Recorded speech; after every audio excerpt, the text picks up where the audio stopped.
2020 has been a challenging year indeed. Tumagal alas 3 ng umaga, nagbuga na ng lava fountain ng Taal Volcano. Tumagal daw ito hanggang pasado alas 4 ng madaling araw. Bago magtanghali kanina, may malakas na pagbuga muli ang bulkan.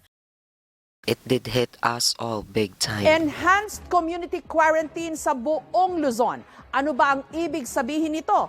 Alin ang bawal gawin? Alin ang pwede? Una, hanggat maaari po, bawal daw pong lumabas ng bahay. Mag-home quarantine daw po tayo. Disaster after disaster came. Nakapangingilabot ang lakas ng hanging dala ng bagyong Rolly nang lumatay ito sa Viga, Catanduanes. Kuha ito 5:45 ng umaga kahapon. Ang mga puno at bubong, walang panama sa bagsik ng bagyo. It left a lot with almost nothing. Natrap na dahil sa biglang pagtaas ng tubig. Ngayon, hindi talaga biro mapasok. In fact, wala na halos makapasok ng mga sasakyan dito. However, 2020 has taught us a lot, and if there's a word that would describe this year, it is eye-opening. Despite all the adversities, we shall see every opportunity, and let's just flow.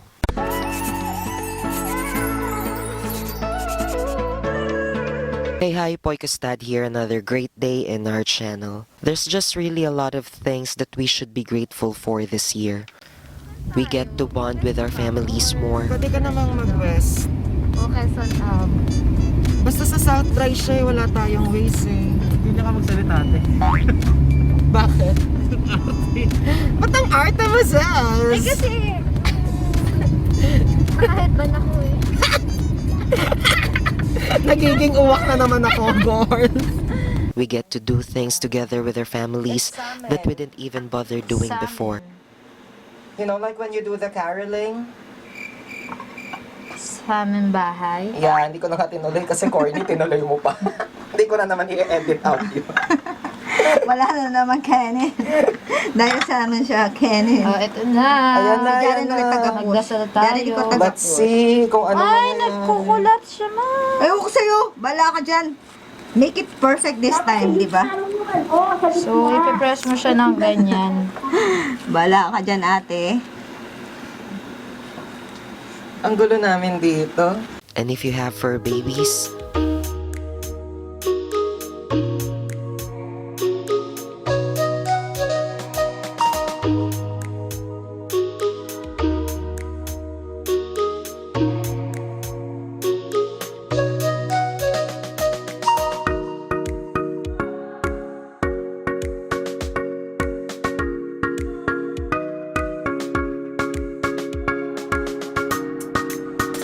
you get to spend more time with them, the time we lacked before all these happened.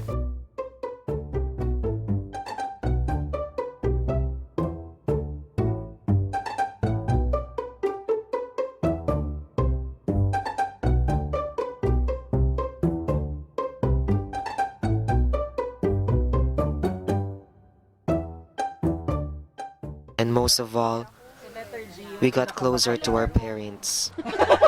Letter O, alam ko nanonood ka. Anong message mo kay letter O? Letter O, boto pa rin ako sa'yo. I miss Huwag ka mag-alala, anak. Mahal na mahal kita. Ha? Tatandaan mo yan, ha? And celebrate with them their special day. Naka-video to, may!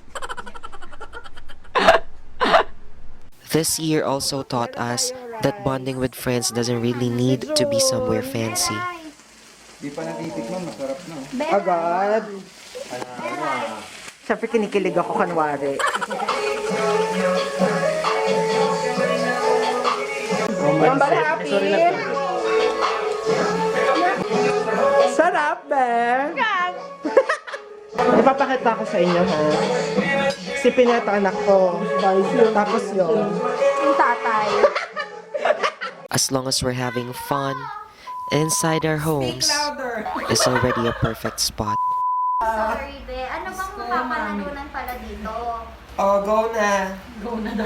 Change topic. Parang wala, be. Di ba po ako murahin?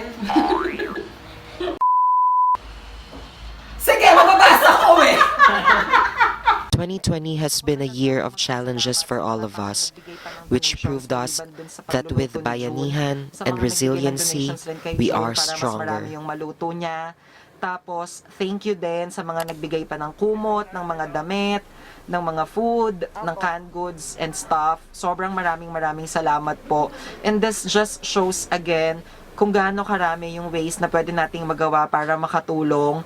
Alam nyo yon. Tsaka, yun nga, kung gaano natin mapapatunayan na bayanihan is really in need and how we can really do bayanihan. So, ayan, naglakad kami sa Putikan, sa Marikina, and it feels so great.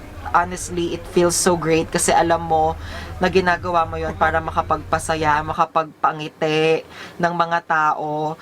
And sobrang saya lang kasi nung nakita mo nakangiti yung mga tao tapos nagpapasalamat sila kahit hindi man ganun kalaki o hindi man ganun karami yung nabigay naming tulong. Wala lang. Hindi talaga importante kung gaano kalaki yung natutulong natin, ng importante na tutulungan natin sila. Sobrang daming ways para makatulong tayo, boyfriends. This year actually made us realize that staying at home is actually fun, and there's really a lot of things we can do, which we thought we couldn't compared to what we used to. We all learned to reach out and help one another. Kuya, pasensya na, onti lang to ah. Malaking tulong na po ito. Ito po. Maraming salamat po. Sino pa yan? Ayan, may dalawang tumatakbo. Okay na po. Ito po. Ay, aray ko.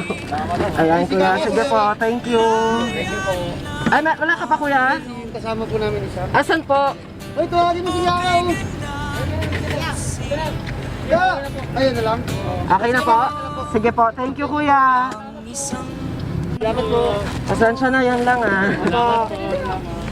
Ito po. Salamat po. Kuya, thank you. We also got to extend our hands not only to our fellow men, but to Ayun, other so, God's dadalhin natin tong creations food as sa well. kanya. Wait lang. Ayun siya, oh. Eat ka, oh, eat. Eat ka. Eat ikaw. Sarap yan. Wow. Kumakain na siya. Ayun siya, oh. Yay! Yay! Merry Christmas, doggy! Yes, 2020 has been full of adversities, yet opportunities came with it. Opportunities that may come only once in our lifetime. So, we call them advertunities, making an adversity become an opportunity. Boyfriends, life is about the 3 C's: chance, choice, and change. We always have the chance to look at the brighter side of things.